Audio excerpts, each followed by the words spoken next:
For the first panel, as Don mentioned, it's called Our Building Bridges from Within and Beyond the Muslim Community. I just wanted to introduce the moderator, Leila Abu-saada. She used to be with CAAM. She was our Building Bridges Doc Fund manager and now is with the Pillars Fund, another amazing organization. And with her on stage will be 4 filmmakers. I just wanted to introduce their films because we have a few trailers from each of their projects.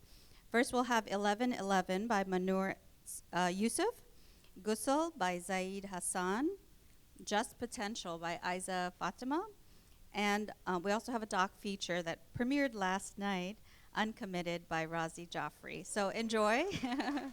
And Leila will be back on stage with all of the panelists after that. Dude, Jeff likes someone in this class. The cutest guy in school who you've had a crush on for years. You're not my type. 1111. Make a wish. I wish I was his type. What is happening?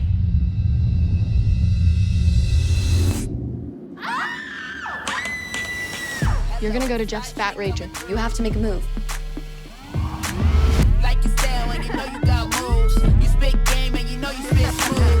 I'm Muslim. Mormon? Muslim.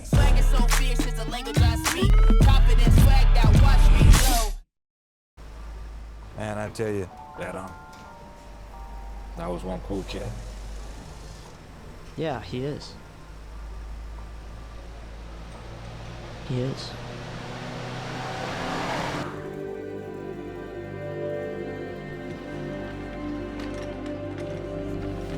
But there's a GHUSL class happening at the masjid, and I think you should go. It'll demonstrate how to clean the dead body and everything.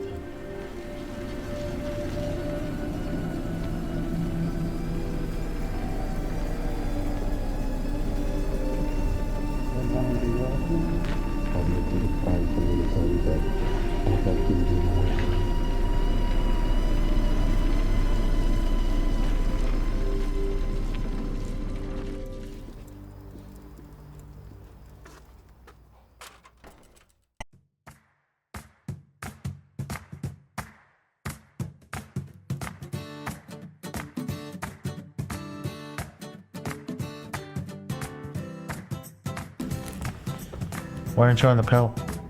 Because we're broken up. Why don't you go on the pill? We should have just done it up the butt. Jess? That's scary. I'm scared I'll disappoint you. Please. You disappointed me long ago.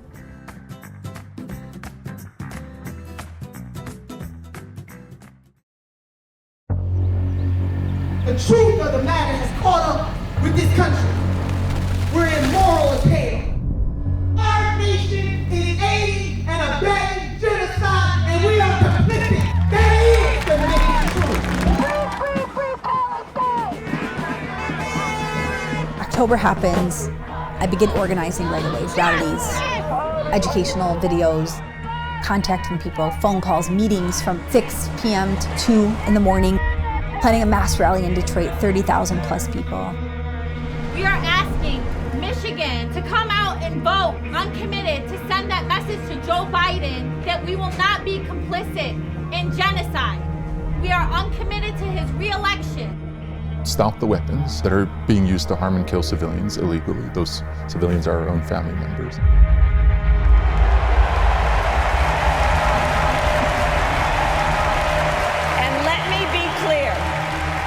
I will always stand up for Israel's right to defend itself, and I will always... Is there room for Palestinian Americans in the Democratic Party? Yes. There is in my Democratic Party. We're the Democratic Party right here. There's room. They said no, it's not happening, from the DNC. The they and that is the CARES campaign. So DNC said the CARES campaign said yes. Yes. To the people. Ceasefire now! Ceasefire now! Ceasefire now!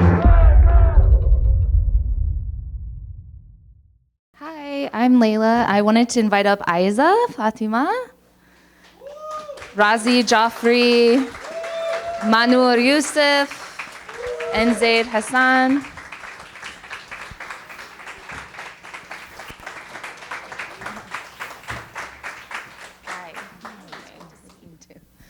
Well, thank you all for being here so much. It's really lovely to see you all in person. First, I wanted to ask if maybe we could do a round robin about what community-centered filmmaking actually means to you, because I think it's really nuanced and depends on your lived experience. So I'm curious what that actually means when we talk about this. Thank you for that question. So I'm Muslim, and so much of the work I make is Muslim. But it's really interesting because Just Potential is, the writer and the lead actor is not Muslim. And so I think community looks like so many different things for me. It's not just Muslim. In fact, to be honest, like growing up, I never felt like I was part of the Muslim community in a meaningful way. And a lot of my art is like always pushing boundaries, and it doesn't fit neatly into like the Muslim mosque-going community. And so it's been really interesting finding that community, especially in film, and also through some of the other work I do with Euceph and you guys. So community for me is like CAAM, and Euceph, and like our friends at Sundance that we work with through all of these, and I feel like CAAM is like, the secret Muslim festival, because they really uplift, they are. Right? Because they really do uplift Muslim filmmakers and films, because for a long time, like growing up, I felt, or even like as an adult, I felt like there was no room for me, the person I am and the thing I want to do with my life, which is tell these like boundary pushing stories, like a comedy about abortion, or whatever, or like Muslim Girls DTF, like that's my comedy, And so it's like there was no room for that in the Muslim world. So it's like kind of finding these pockets of like other people who are willing to like uplift those stories. Yeah, so the community is like, it's like a hodgepodge of a lot of different kinds of things and people, Good morning, everyone. Yeah, it's a great question. It's I think at the core of so much of my work. I live and work in Detroit, Michigan. Detroit's flanked by Hamtramck and Dearborn, the two kind of most well-known cities in America for high concentration of Muslim residents. And so a lot of my work is about these communities. And I hope to work within a 10-mile radius for the rest of my career. I would be very happy doing that, telling stories about the community that often gets misrepresented and is underrepresented. And it's one of the things that's highlighted in the film of how a community like Dearborn that has so many residents from Palestine, Lebanon, Syria, who were being impacted by Israel's war crimes in Gaza and Lebanon and Syria and all these other places. We knew people that had lost hundreds of family members in the community. Multiple people that had lost dozens of family members in the midst of this war and genocide that's taking place right now. And so now's the time for me to like really double down and be a member of this community and tell stories from the community. Like many communities across America, it gets left behind, but then when elections come around, politicians come to town, begging for votes and pandering to those audiences and or constituents, but then they get left behind, which is what happened in 2023 and 2024. So for me, the community part of it is super, super important. I'm from there. I hope to stay there and continue making work about that community and with the community. And without their support and without the trust that I have within the communities of Dearborn, Detroit, Hamtramck, I wouldn't be able to do the work that I do. So yeah. Hi everyone, I'm Mahnoor. I made 1111, which is showing tonight, and I'm really excited for CAAM to show it. Thank you. Clap for me. I think that you can't make movies without community. You literally need so many people. Even if you have the bare minimum, even if you have like $2, you need someone holding the camera, someone in front of the camera, someone who wrote the script, Sometimes it's all the same people and you're running around. But I think you need, especially as you start to go through the process of making a sort of career for yourself, you have to have a community that is part of the film and then that watches the film. I don't think we have the luxury that maybe fine artists have, where you can just like make whatever you want to make and be like, well, I don't care if anyone likes it. Like, we have the box office, you need people to support it. So I think community and filmmaking are synonymous. And at the same time, I think a lot of us who choose the arts and who choose film especially are outsiders in our communities. And we're usually telling weird experiences and hoping that someone will watch this and relate with this weird experience that maybe we alone have had or feel that we're alone in or whatever. And then I think you go through another process where you like put this thing out and you hope and pray, and then people come to you and they tell you, you know what, I felt really seen by this, or I related to this, or I saw something of my own experience in this. So I think all you can do is really just be your truest version and put out what is honest to your experience. And then I think you find the people, they find you. And then that's your community. I don't know. That's how I felt about it. Hey everyone, my name is Hassan and I'm the director of GHUSL. That's playing on Sunday. So I hope y'all come out to that. But yeah, I mean, community, I feel like is a very like layered question, because I think you make a movie for yourself first and foremost, but then it's about like, who is this movie touching and who is it going to? And for me, it's always been about bridging the gaps between communities. It's never about making it specifically for one kind of person or one kind of feeling. Like this movie is about a very specific niche thing that happens in Muslim culture when someone passes away. But making the movie, everyone who worked on it, who wasn't Muslim, everyone who's seen it that isn't Muslim was like, oh, I actually really connect with this movie because I know what it's like to lose someone. I know what it's like to bury someone that I love and go through that process in my own culture, in my own religion. I think that's like what I learned most about community, was that it's not about making something for a specific kind of person. It's about making something that is universal for everyone, that although it's hyper-specific to my own story, to my own culture, my own religion, but it can be touched by everyone, and everyone can kind of pull something from it and be like, oh, I get it now, and I understand Muslims now better, and I understand that we're actually a lot more similar than we are different. And that's kind of like the whole point of making movies, is to like share that experience for everyone. I wanted to ask Mahnoor and also Razi a little bit about the genesis of the films that you presented or are showing here at CAAMFest, because I know that, Mahnoor, you also filmed in your community at your own high school, I believe at a friend's house, maybe. So I'm curious about the ways in which, when you were beginning to write the script and think about how you can put your lived experience in this and the resources. Like, I want to talk about resources there too. Yeah, so I did turn white one time, but this movie is for sure, based on a very real and autobiographical sort of experience. And I started writing it in 2019 when I was at USC in grad school. So it's been like a long time that I've been trying to make the feature version of this film. And it was set in middle school, and it was very much like DD. I don't know if you guys have seen DD, great film. It was very much just like a coming of age experience, and there wasn't like the whole turning white aspect to it. It was just about like trying to be popular and what that meant in like girl world and middle school, because I still believed that the girls from my middle school could make a grown man cry. They were vicious. But then as I kept writing it, first of all, no one wants to watch a movie. No adults want to watch a movie that's like the reality of middle school, because it's just like too uncomfortable to face that middle schoolers are doing all these things. So I was like, let me age it up to high school to make it more, producible or whatever. And at that point, the film started kind of transforming and taking on a life of its own. Eventually, I got this opportunity to make this proof of concept with an accelerator program. And I did like 11 drafts of the script for the proof of concept, because I had a feature script. So I transformed the proof of concept script. Like, every draft was completely different from the last. But when I landed on the final script, I was like, okay, I really want to. Everyone's like, you can't shoot in LA, it's too expensive, go to Canada. I'm like, well, my high school's right here, my family's right here. Like, I'm sure I can call in some favors and like make this happen actually at a cheaper scale, So I did that. I went to my high school and I was like, hopefully they won't be upset because I don't know how like good I'm making everybody look, that like there was like all these things happening at this high school, but they were very supportive. We still had to pay a fee, but I think they gave us a discount.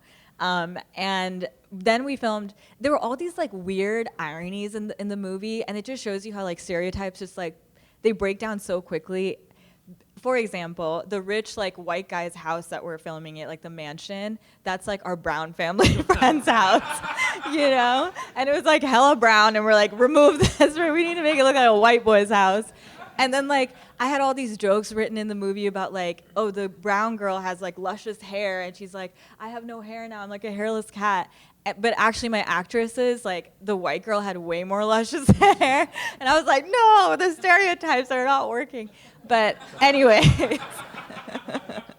all that to say, our family friends did not charge us a fee. They were incredibly kind, and they let us film super late and whatever else. So in all those different ways, I feel like the community, it's not like the community with a capital C, but it's like the community, my family friends, my whoever, my high school, like they all came through, I also want to know for you, Razi, because you're filming in a community that you're living in, and how did that affect your like filmmaking from a director point of view and the critical eye around that? That's such a great question. So also, so with my first film, Hamtramck USA, I actually moved to the city that my film was about. So, I mean, this ends up being like, super inextricable from my life, and so I'm like neighbors and friends with the people that were in my first film, and so it had to go well, And I think it's kind of the same thing with this, like, I am coming in with good intentions. I obviously, like, I knew a lot of people in Dearborn. I knew the mayor, I knew a lot of people on city council, I knew a lot of like religious leaders in the community, both Christian and Muslim, but the concept of being in a documentary is abstract to a lot of people, or being in a film is abstract. And then these communities have been misrepresented so much. And if I can sort of touch on the Hamtramck experience, there were people in that film that didn't want to be in it.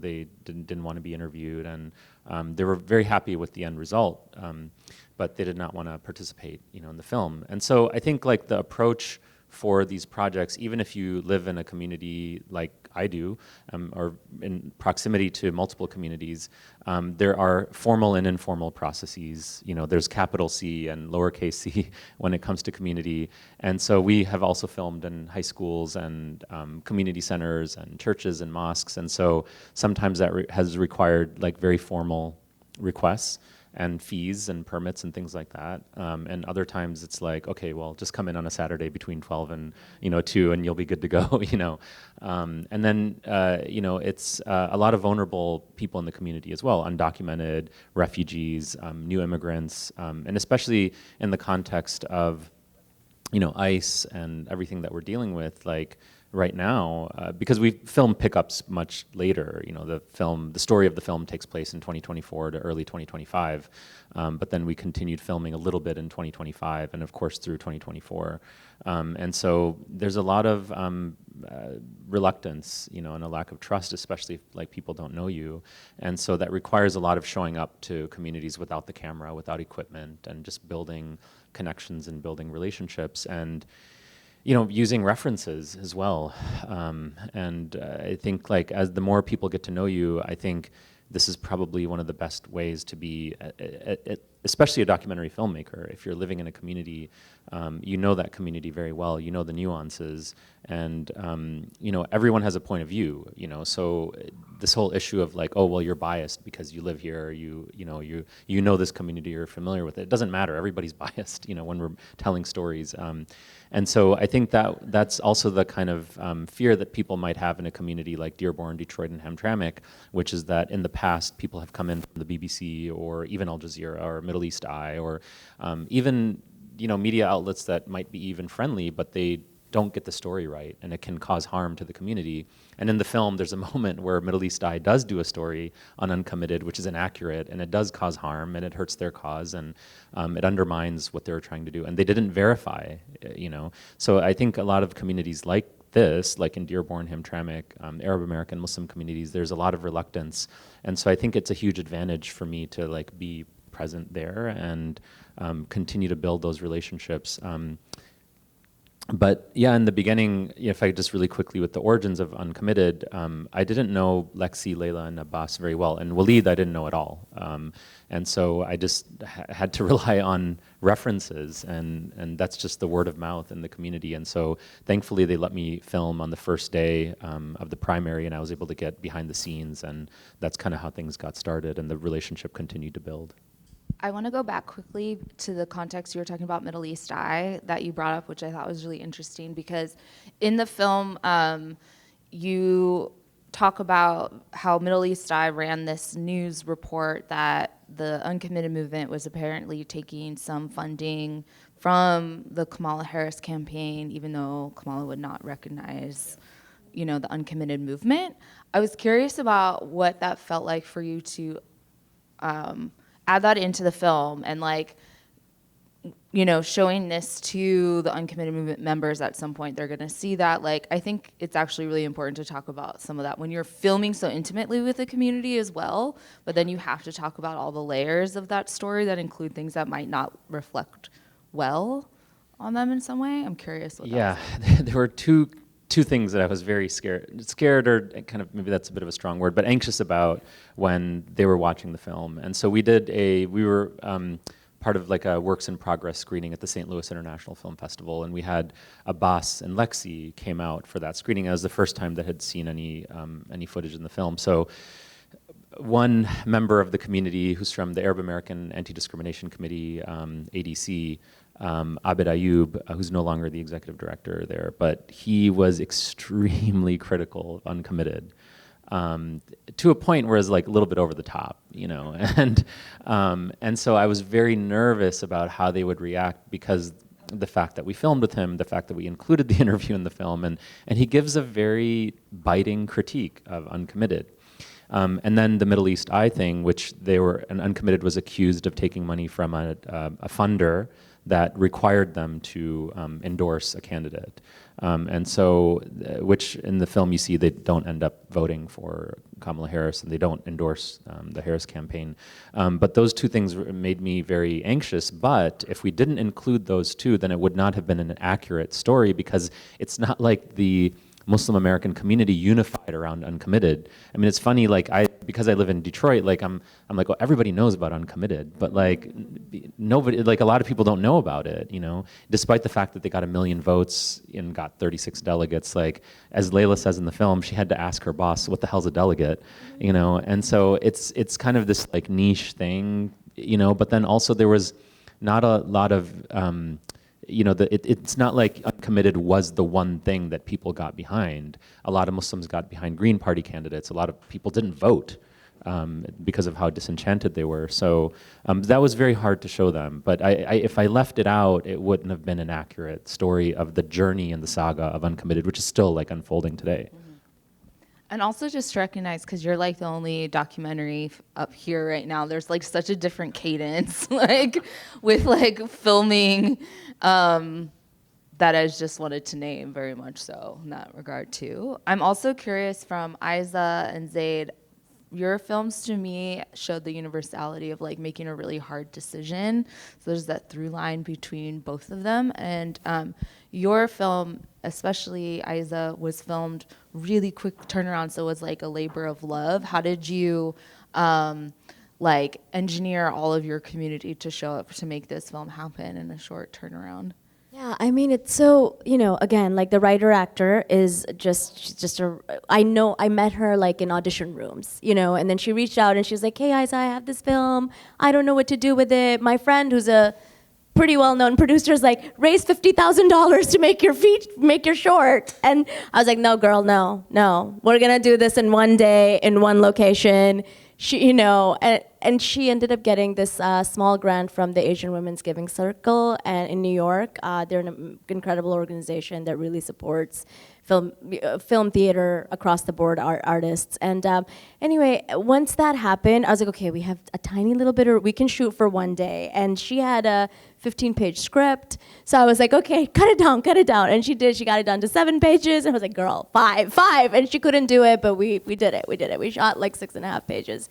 But then, just these remarkable brazen, are the two women, they AD'd and DP'd on the film, and I was like, and they have like real jobs as editors working for another organization. And so they were like, okay, we can shoot it on the weekend for like very little money, obviously. And so we just had, and then Ruhi Mirza came on board, who is a producer on this, also another Muslim woman who has been in the industry for like 20 some years. As a favor, because we knew Piali, we were all like, let's help this girl out, tell this story. It is an important story. It is a very important story to put like what women go through when making this really hard decision about their own bodies, especially right now in America with everything that's going on with reproductive rights. So we wanted to tell it, and we couldn't have done it outside of like all these people kind of showing up. It was a small, Ruhi's has 2 kids who are like 18 and 16. They were on set. One of them just got into NYU and is going to be a freshman this coming, fall. And so, and they're like professionals. They've been on set since they were like babies, So it was just amazing to have that kind of, just a very small crew, mostly all women. Just making this film. And then when we finished it, we kind of ran out of money, and we needed a little bit more, like a couple of $1,000s to like edit the film. And we did like a rough cut screening in December, and then there were some people there from our community that actually were at that screening who came on board to help us with the finishing. And so truly, it was just like all these people, it was beautiful in a way, just coming together to help this one person get their story out into the world. And I want to see more of that, just also across different kinds of communities too. How do you think we can see more of that? I mean, look, there are all these like pockets of, and again, like I keep going back to this because like CAAM is an amazing festival. I mean, they really, truly uplift. So my first film was a feature film that premiered here. First of all, it's a feature film called Americanish, okay? And it came out into 2021 here at CAAM, and this was after it was rejected everywhere. It was like rejected at Sundance, then it was rejected at South by, then it was rejected by Tribeca. And we heard, and even when we were making it, we heard from executives, a friend of ours who's an executive at a big studio, I will not name, was like, feels a little insular because it has brown people in it.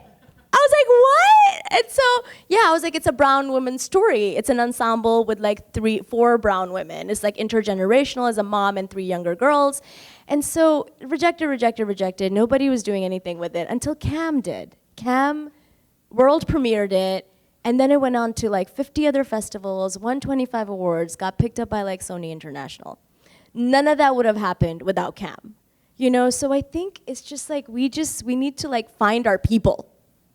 Wherever that is, whether it's like people like these editors I mentioned, these women who just came on board and worked for very little, or people like Ruhi who are amazing producers who are like, let's help this person, or like festivals like CAAM that truly like uplift our stories. You have to find your people. That's it. Yeah.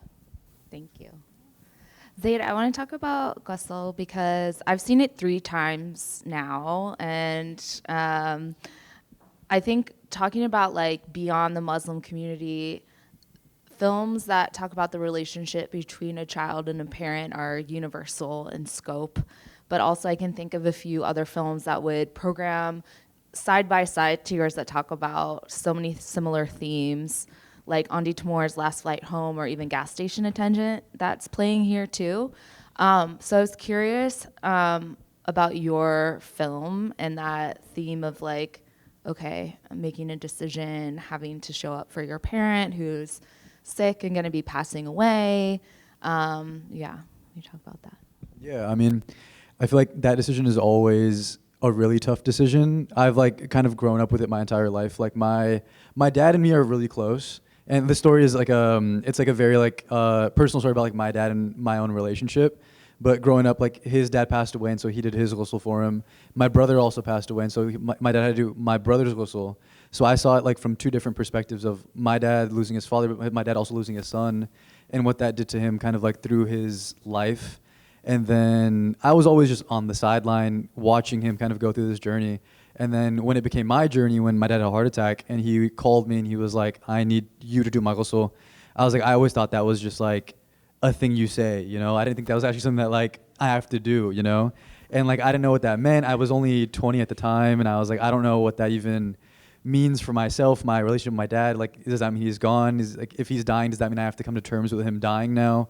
And I was just in college. I was just like at school. And then I flew back home and thankfully he survived. But me and him had this like really serious, deep conversation of just like what it means as a son to do that for your parent. And then my mom and me had conversations about what that means for her and like what she has done for other women in her family and how it's a very universal thing of just like learning to let go of someone you love, you know, and how difficult and how different it is for everyone. Like my main character in this has like a different like journey than I do, where his is a lot more internal, mine was a lot more external of me just like complaining and being like, what do you mean you're leaving, you know? But it's a different journey for everyone, but I think everyone can relate to that in some way that you have to go through the journey. You know, everyone will have to go through their own way of learning to say goodbye to someone. Yeah, I think like as emo as this sounds, like sharing the experience of grief with somebody else is like the equalizer in a lot of ways. I also think that every community has their own ritual around burial and saying goodbye. And I think that you bringing this and naming the film that ritual in that way is really powerful as well. Can you talk a little bit more about community work within the film itself, especially when your dad asked you? And can I add a question? And just for the benefit of the audience, maybe you can explain what the ghusl Yes, is. good point. Because your trailer is so beautiful and poetic, but I don't think it came through necessarily what exactly. So I'll explain. So ghusl basically is when like a family member passes away. It could be a father, a mother, an uncle, or anyone within your family. Typically it's someone who's within the family or someone adjacent to the family. A lot of times it's also someone who's part of the masjid. You basically would take your loved one who's passed away to a masjid or a business or something that like that does that method of ghusl, which is basically like a washing of the dead body. And so typically like in our religion, you as a son to a father or like a son to like a uncle or someone within the community, like a man to a woman, or a man to a man or a woman to a woman, you would basically wash the dead body, basically. And that's kind of like their final cleansing before they go into their grave. But talking more about like the community aspect of the film, this film was truly like a labor of love between all types of communities, which I feel like was a really special time for me, was making this movie. One, I had to raise money for the film. And I mean, I don't really have much money. I pretty much put my entire life savings into the movie. And I was just like, who's down to match me with all my life savings, you know? Said exactly that way, though, too. No, not that way, but are you down to match it was me? nice. I would basically... No, I mean, like, I'm a fairly young guy. I mean, I have like a day job. I work in film development, and so all the money that I've saved throughout my career of like 2 years was like... I wanted to shoot on a 16mm film. I had a lot of visions for the film, and I wanted to make it well, you know. And it's my first big film out of film school, and so I went to like my friends, my family, my community back home. This is like also my community. I grew up in the Bay Area, so anyone who was just like tangentially related or connected to me, I was just like, I have this film. Here's a pitch deck. Here's like why I want to make the movie. I'll match anything you put in, and then that's kind of like how I got the movie made. I was like, whatever you support me with, I'll also put that money in because I want to make this movie the way that like I want to make the movie, you know? And that's kind of like that first part of it was I was just like talking about what this movie means to me and how it can do something for our community. And people like really hopped on board. They're like, I love the idea. It was a really cool idea. I think what was special for me was that I was going to people who weren't Muslim, who weren't South Asian, who weren't like me. And they were like, oh, like I understand that same struggle. I understand like my parents passed away, my family passed away. I know what it means to like lose someone. I want to see this story be told. So it's kind of like the early stages of getting the funding for it and then making the movie. I think there was maybe, I only like worked, a lot of my crew is like all my best friends from like film school that I went to.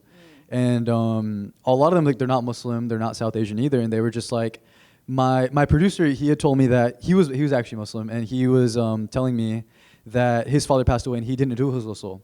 And he felt like a lot of shame for that. And he said making this movie was something for him to like repay his father for like the mistakes that he made.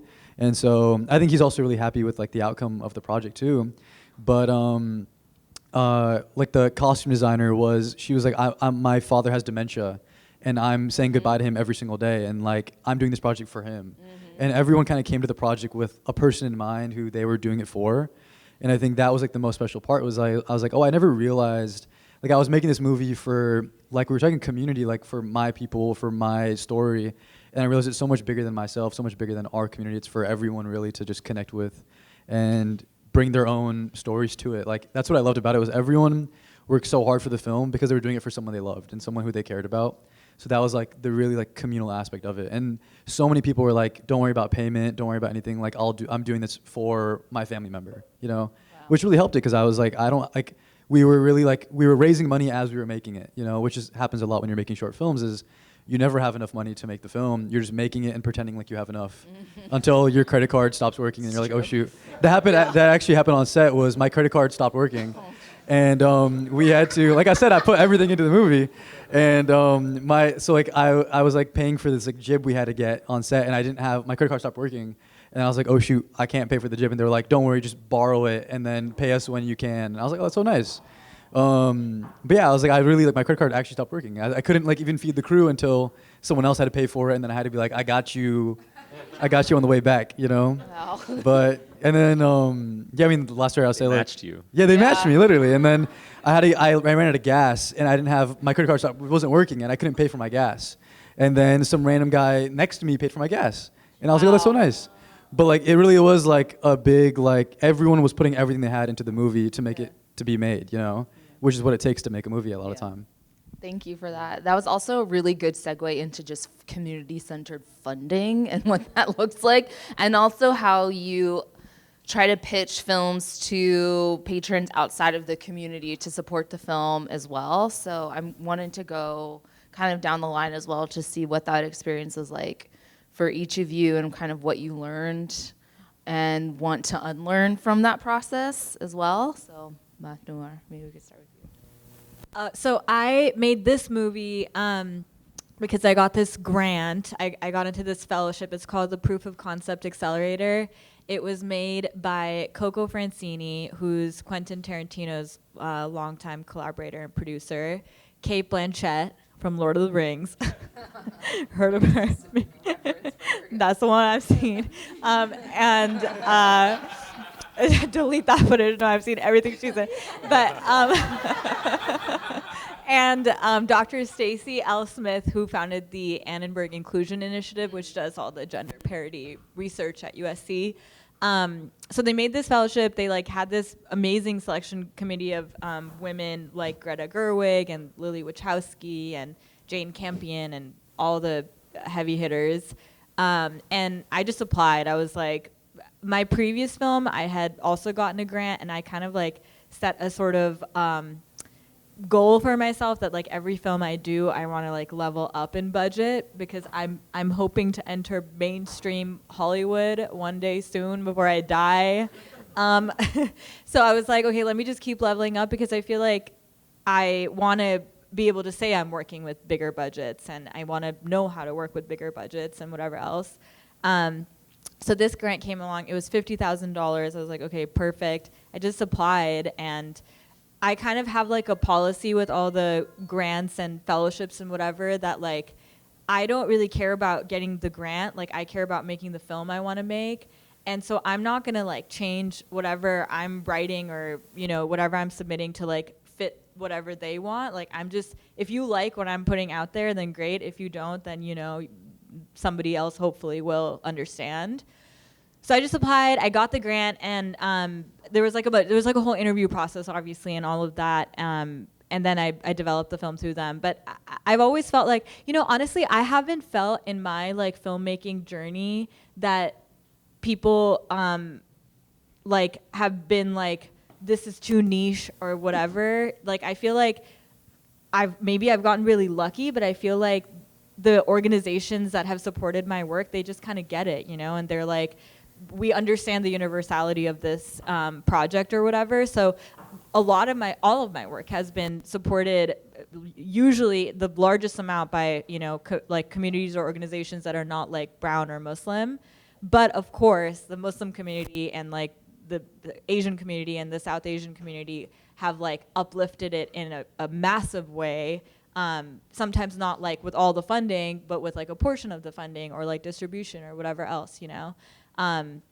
Like I also got the Pillars Fund Fellowship, and that was an unrestricted grant. So while I was making this film, I was able to support my life with that grant, you know.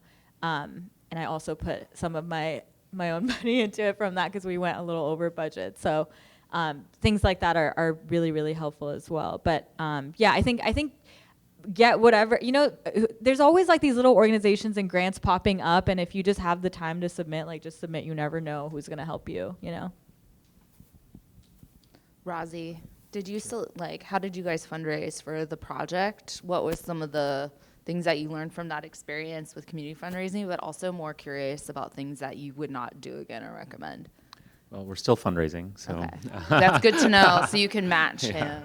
Yes, anyone wants to match You can match me. if you're down. Yeah. Oh, I'm in a deep hole, so. But we're here, we're at CAAMFest, so it's all good. Yeah, I mean, I think the journey for this film is not dissimilar to other films, which it's a bit of an inverse. It's majority grants, and then there is an element of community fundraising through crowdfunding and individual donors as well. So very early on, especially around the time of the DNC, I had an anonymous donor who gave us a generous grant to get to the DNC and really like accelerate the project. So that was really incredible. He was also a member of the community, of the Muslim community, so that was great. It was Barack Obama. It was Barack Obama. Barack Hussein Obama, actually. Lest we forget.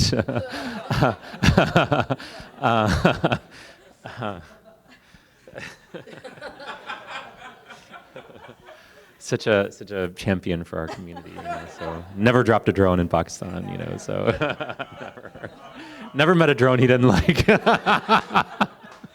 All right, that's enough about Barack. So,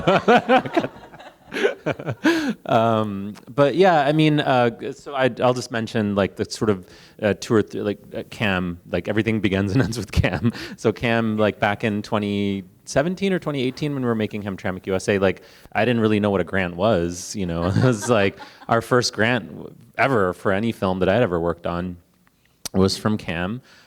You know, they really championed that film. They helped us with distribution. They helped us with a licensing fee later on when the film did have a national broadcast. So CAAM has been one of my biggest supporters from day one, and I will always be very, very grateful to CAAM, and it just holds a very special place in my heart. And then the other 2 that are worth mentioning are the Ford Foundation and the Doris Duke Foundation as well. A lot of these relationships go back to the very early years of my career. A lot of people might know or maybe don't, like I'm a career changer, so I was an engineer for a very long time and I left that to become an artist and a filmmaker. And so I had a bit of a late start. I started my film career in my mid-30s. And so, but yeah, if it wasn't for those organizations, and then I would say, secondly, as the Muslim American community matures in the way that we envision the role of arts and culture, more and more Muslim philanthropists have really stepped up in a big way to support arts and culture, film, and more journalism, you know, as well. I was really happy to see that Pillars now has a journalism fellowship for freelance journalists, which is unprecedented, that level of support for freelance journalists. I don't know that there's other fellowships like that. There's very few. So that's really incredible. So I think like as our community matures, and then we also have, we're standing on the shoulders of giants. You know, so Musa Saeed, who I think just stepped out of the room, he's, oh, there he is. Yeah, I have to give a shout out to Musa. We've known each other for, you know, over 20 years now, but Musa knew me before I was a filmmaker, and, you know, he was definitely somebody that early in my career I relied on for advice. Noshin Dadaboy, who's also here with the film Halal Bodies, and then Sami Khan as well, and many others that, you know, we've been following these guys, you know, and learning from them. And so I think that part of it, yes, money, funding, resources, blah, blah, but that also that knowledge that people like Musa have been acquiring and, you know, kind of blazing that trail for us, that's been a huge level of support, you know, as well, so. Thank you. Aizzah, you had like a constricted budget. You know, do you feel comfortable sharing? I would love to. Honestly, I would love to. Yeah.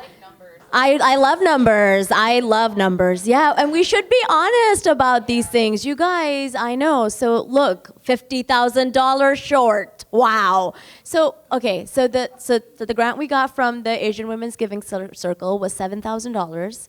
Went through a nonprofit. They took 10%. So yeah, which was a bit of a scam, which I didn't know. I wasn't involved because again, it was Piali, who's just like an actor, you know, who wrote this thing, who doesn't know anything about production, producing, nonprofits. So I feel like she got scammed. So there's that. $6,300 budget. $6,300 budget. And so we are in the hole, you know, we're out a few $1,000s at this point. And even after somebody came on board and gave us a few grand to finish the editing and the music, and then, you know, you get into a festival and they're like, yes, get us a DCP. And we're like, oh no, no one budgeted. What is a DCP? Okay. You guys know I'm talking to filmmakers. So it's like you take the film, you put the open close captions on it, and it has to like live in a format that can be displayed on the big screen. Like we have this amazing theater space, which is, you know, thousands and hundreds of people. And so, yeah, so you need to put it in a certain format, which costs a lot of money. And then you have to fly out to a festival, which also, and CAAM is generous and they do support you a little bit, but there's 3 of us who flew out. So it's just like the costs keep adding up. And so we are in the hole and I don't know what to do. And we're like, okay, well, you know, we'll do something. I mean, I think for this film, the goal is more educational. You know, we want to get it out there into the world, and we want to start real conversations around some of the themes like that the film touches on, which is like the pressures put on a woman through like her family, through her, you know, with the boyfriend, and then with the medical professional having her own judgment on how this abortion should go, you know. So yeah, I mean, we want to start those conversations within our communities, outside of our communities, and with young people. So it's a different kind of that's kind of the goal with the film, you know. Yeah, so we'll, you know, hopefully we get there. But yeah, that's the budget. Wow, thank you for your transparency. I appreciate it. Okay, last question before we do audience questions. I quickly want to go around to talk about the long tail of your film, which is a phrase that Sapna said recently that now I'm going to use all the time, so thank you. But especially when you think about showing your film outside of just your friends, your family, your communities that you know well, I think a lot about, there are festivals that are very community-centered, CAAM being one of them. There are other festivals that I think are not as community-centered. We don't need to name names, but they're big in many ways, and they do other things, but I think the energy is different, and the outcome is very different in each. I'm very curious about when you center community with your work, and now that they're all finished and done, films, essentially, except for the budget being met, but like, where are your hopes and goals for distribution? Maybe we could start with Zaid. Yeah, I mean, for me, this is the premiere of the film, which is really exciting. We had like a private screening at Sundance earlier this year, so that was really fun too. But yeah, I mean, it's still early on in this film's journey. The goal right now is to get it as many places as possible. I know we were talking before too, Razi had like really great ideas too, just about getting it to different communities, getting it to masjids, getting it to like different people in like grieving centers and things like that, just for people to like gain something from the film and really connect with it. And I would love to see it at a lot of different festivals, which is always hard to do, to get into festivals in general. But I think just anywhere that like this film like needs to be, I really feel like places where grieving is really big within just any kind of community, I think this would be like a really great place for it. But yeah, I mean, I have high hopes for the project, as everyone does for their project. So I mean, the sky's the limit for really like what the project could do. It's just like, now it's about like hopefully the people can connect with it and then keep pushing it forward like everyone in like the community has already done for me. So I made this as a proof of concept, and my only goal is to make the feature film. And I'm like, if I don't make it this year, I don't know what I'm gonna do. Keep working on it for another like 5 years. But all I want out of like the festival journey of the film is just to meet people and find collaborators who are like maybe interested in working together, find financiers who might want to fund the film. And also I really want to like hear how people react to the film and how they feel about, you know, how identity is depicted in it and if they relate with it or don't relate with it. I get like a lot of hate online on like the trailer and stuff, because I feel like people, when there's like a race element like this, people just really want their exact experience reflected in the film. And I'm like, okay, then you make the movie. You know what? You get an MFA and you do it, you know? But I also feel like for me, like people always think that the wish she makes is to be white, but that's not what she wishes for. And I think it's kind of an interesting character because she doesn't want to be white. She wants this guy to like her, you know? And like, I think every human being has wanted another human being to like them. I think that's pretty universal. So the race element is like, I think kind of nuanced, and I hope it's an interesting character who, it's kind of about like the cost of privilege and what you're willing to give up for it. Like, are you willing to give up everything for it, you know? So anyways, I really like hearing people's kind of point of views and how, if they relate with it. And that's all I'm hoping to get from, you know, the festival journey. And then what will be, you know. So yeah, we're also just starting out, you know, my film distribution education has come through public media, which really puts a strong emphasis on educational and impact and social impact, engagement and screenings. And so that's what we hope to do, you know, throughout the course of the summer. We would love to be in other festivals as well. We've submitted the film to many festivals for the summer, the fall. We hope to have a broadcast and a digital release of the film at some point as well. But what would make me super happy is to just take the film around the country and show it in communities. I think one of the messages of the film is that there are political pathways for communities like ours to empower themselves within the democratic system, within our system of democracy. There are pathways for people to choose, and I think that's a very, in some ways, a very radical concept, because we get lulled into either comfort or we get overwhelmed, especially in the case of what's happening in Gaza right now. So the film is really showing how a community, you know, does not disavow the system. It really believes in this idea of democracy, and the system should work at the end of the day. And so it is using the tools at its disposal to try to empower itself, and that's one of the main takeaways. So I'm hoping to take this film to many communities across the country. One of the most meaningful screenings I've ever had with one of my films was at the ISNA conference, which is the largest gathering of, it's one of the largest Muslim American conferences. It takes place over Labor Day every year. And we showed our film, Three Chaplains, which was supported by ITVS and was distributed through Independent Lens on PBS. And it was releasing that year in November, and ISNA takes place over Labor Day in September. So we were doing a special community screening.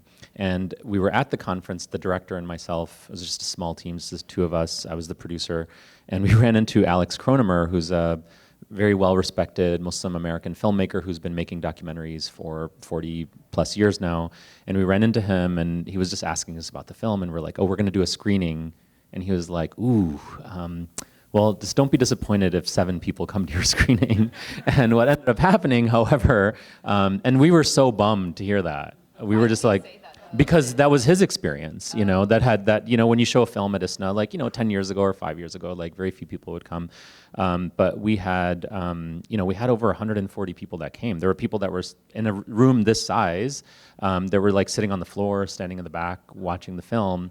And we had to do a lot of legwork on the ground. And so we're trying to bring Uncommitted to ISNA this year as well, and so I've started that conversation. They're very disorganized, so you have to start early, like all Muslim organizations, present company not included. But not ISF, not ISF or Pillars Fund, So, but yeah. So we hope to show the film, at the People's Conference for Palestine, ISNA, many other gatherings of Arab Americans, Muslim American conferences. I really want our community to feel like they have options, they have pathways to empower themselves and to use the strategies that are available to them that will disrupt the system and allow new candidates and new leaders to emerge. We have this very exciting Senate race in Michigan where Abdul El-Sayed, the pro-Palestinian candidate, is now surging in polls for a US Senate race. Who would have imagined this? And this is on the this is one of the benefits of the uncommitted movement, the student activist movement, social media as well, and young people who have completely flipped the script on this particular issue. But I think, when it feels like there's a material loss, which uncommitted experienced material losses, but there were cultural and emotional and political gains that took place that we haven't even started seeing yet.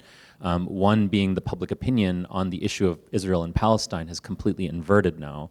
And so the majority of Americans sympathize with the Palestinian cause. Part of it is education, but part of it is the activism of uncommitted, the student movement and social media. So I hope that the film can play a role in continuing to advance that story and empower the Muslim and the Arab community. Yeah, I mean, for this film, the distribution, I already said, the purpose is really educational, and so we're just kind of gonna, and this is our also world premiere, and we're also, I've just learned over the years, so we're submitted to very select festivals. We're not gonna do a 50 festival run with this at all. It's gonna be very, very limited, a few, and then just try to get it into an educational track. But I will say, like, distribution is something I think about all the time, not as just a filmmaker, but with the work I do with ISF for advocacy for other filmmakers. So this is a problem that we need to solve. And with the ISF work, the way we're trying to solve this right now is, in partnership with people like CAAM and also in partnership with the festivals that we attend. So Zaid's film was something that ISF screened at Sundance this year with the Muslim House, another one of our partners, MPAC. Because, like, again, those spaces are not really created for us. They also watch our films and don't understand them. Because they're like, what am I watching? I know this because of the kind of feedback I've gotten over the years where, and I've talked to a lot of other filmmakers about this, when we submit to fellowships or whatever, people would read ours and be like, well, this would never happen. This doesn't seem realistic. And we're like, no, this is actually verbatim how this happens, because it's not their lived experience. They can't quite relate to it, right? So there's all of that. So we're trying to create a space where our films can sort of be on a circuit and we can get it in front of industry. So what we do is partner with, or do it on our own too. Like at Tribeca, we've been doing screenings on our own, and this year we're gonna partner with the Muslim House. At Sundance, we partner with them. At South by, we partner with them. And then CAAM is an amazing partner also, where we can recommend films and stuff. A lot of, we're all in conversation with all the great films that ISF filmmakers are making, and we're like, here. So yeah, so just like creating our own, and how do we get these films in front of communities who would be interested in them, is like something I think about a lot and work on through the work I do with ISF. Well, we're at time, and I want to respect the KOHO schedule for CAAMFest, and let's give another round of applause to all these 4 filmmakers. Yeah. Their team members as well, the hidden group of people who made all of the work also happen, and the labor behind that too. And if you have questions for them, I'm sure they will love to talk to you as well. Thank you guys so much. Thank you. Thank you.